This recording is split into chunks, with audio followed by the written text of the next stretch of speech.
شروع اللہ کا نام لے کر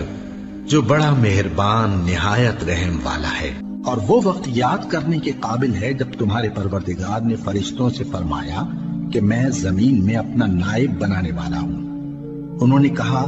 کیا تو اس میں ایسے شخص کو نائب بنانا چاہتا ہے جو خرابیاں کرے اور کچھ تو خون کرتا پھرے؟ اور ہم تیری تعریف کے ساتھ تسبیح و تقدیس کرتے رہتے ہیں۔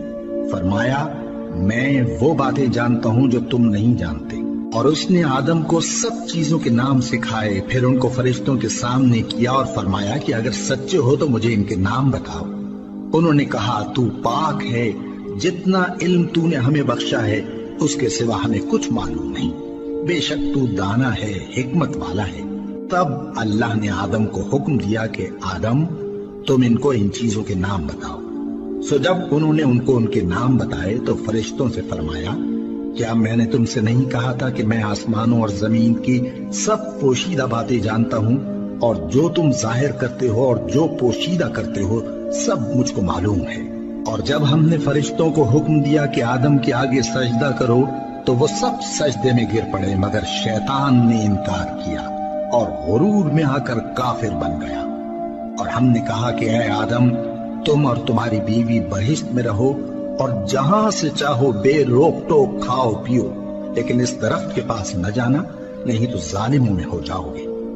پھر شیطان نے دونوں کو اس درخت کے بارے میں پھسلا دیا اور جس عیش و نشاط میں تھے اس سے ان کو نکلوا دیا۔ تب ہم نے حکم دیا کہ بہشت بری سے چلے جاؤ،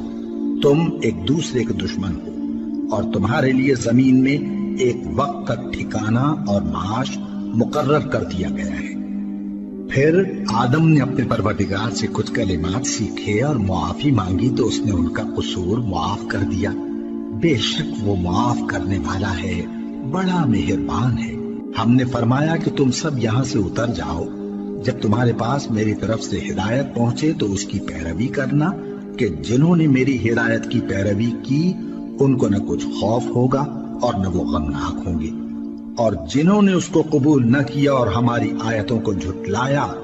وہ دوزخ میں جانے والے ہیں اور وہ ہمیشہ اس میں رہیں گے۔ اے آل یعقوب میرے وہ احسان یاد کرو جو میں نے تم پر کیے تھے، اور اس اقرار کو پورا کرو جو تم نے مجھ سے کیا تھا۔ میں اس اقرار کو پورا کروں گا جو میں نے تم سے کیا تھا، اور مجھی سے ڈرتے رہو۔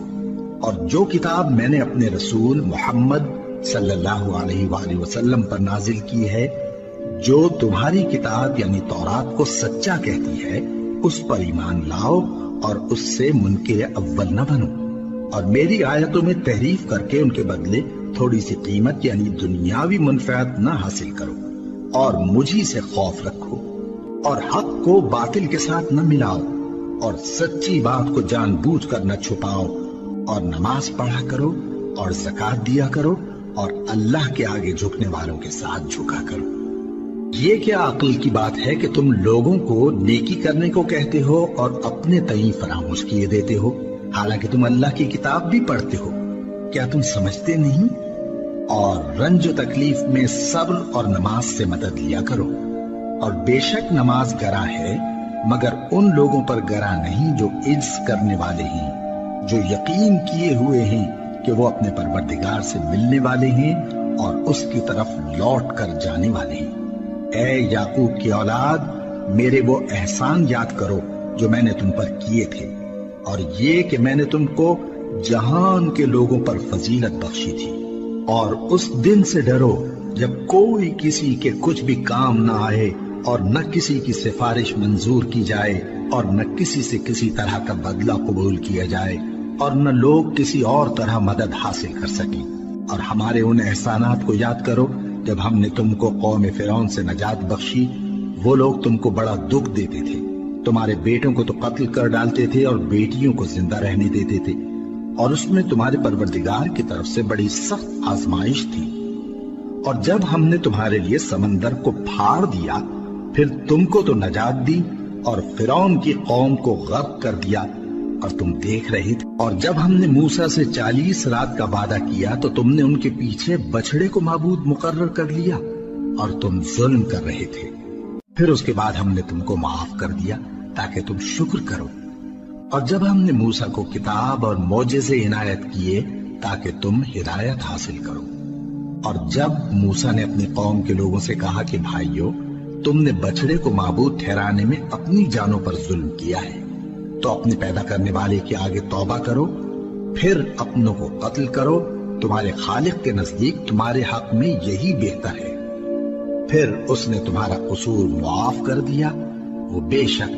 بڑا معاف کرنے والا ہے، بڑا مہربان ہے۔ اور جب تم نے موسیٰ سے کہا کہ موسیٰ، جب تک ہم اللہ کو سامنے نہ دیکھ لیں گے تم پر ایمان نہیں لائیں گے، تو تم کو بجلی نے آ گھیرا اور تم دیکھ رہے تھے، پھر موت آ جانے کے بعد ہم نے تم کو اثر نو زندہ کر دیا تاکہ احسان مانو، اور ہم نے بادل کا تم پر سایہ کیے رکھا اور تمہارے لیے من و سلوہ اتارتے رہے کہ جو پاکیزہ چیزیں ہم نے تم کو عطا فرمائی ہیں ان کو کھاؤ پیو، مگر تمہارے بزرگوں نے ان نعمتوں کی کچھ قدر نہ جانی، اور وہ ہمارا کچھ نہیں بگاڑتے تھے بلکہ اپنا ہی نقصان کرتے تھے۔ اور جب ہم نے ان سے کہا کہ اس گاؤں میں داخل ہو جاؤ اور اس میں جہاں سے چاہو خوب کھاؤ پیو، اور دیکھنا دروازے میں داخل ہونا سجدہ کرتے ہوئے اور حطوتن کہنا، ہم تمہارے گناہ معاف کر دیں گے اور نیکی کرنے والوں کو اور زیادہ دیں گے، تو جو ظالم تھے انہوں نے اس لفظ کو جس کا ان کو حکم دیا تھا بدل کر اس کی جگہ اور لفظ کہنا شروع کیا، بس ہم نے ان ظالموں پر آسمان سے عذاب نازل کیا کیونکہ نافرمانیاں کیے جاتے تھے۔ اور جب موسیٰ نے اپنی قوم کے لیے ہم سے پانی مانگا تو ہم نے کہا کہ اپنی لاٹھی پتھر پر مارو، انہوں نے لاٹھی ماری تو اس میں سے 12 چشمے پھوٹ نکلے، اور تمام لوگوں نے اپنا اپنا گھاٹ معلوم کر کے پانی پی لیا۔ ہم نے حکم دیا کہ اللہ کی عطا فرمائی ہوئی روزی کھاؤ اور پیو، اور زمین میں فساد نہ کرتے پھرنا۔ اور جب تم نے کہا کہ موسیٰ، ہم سے ایک ہی کھانے پر صبر نہیں ہو سکتا، تو اپنے پروردگار سے دعا کیجئے کہ ترکاری اور ککڑی اور گیہوں اور مسور اور پیاز وغیرہ جو نباتات زمین سے اگتی ہیں ہمارے لیے پیدا کر دے۔ انہوں نے کہا کہ عمدہ چیزیں چھوڑ کر ان کے بدلے ناقص چیزیں کیوں چاہتے ہو؟ اگر یہی چیزیں مطلوب ہیں تو کسی شہر میں جا اترو، وہاں جو مانگتے ہو مل جائے گا۔ اور آخر کار ذلت و رسوائی اور محتاجی و بے نوائی ان سے چمٹا دی گئی، اور وہ اللہ کے غضب میں گرفتار ہو گئے۔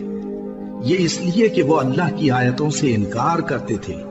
اور اس کے نبیوں کو ناحق قتل کر دیتے تھے، یعنی اس لیے کہ نافرمانی کیے جاتے اور حد سے بڑھے جاتے تھے۔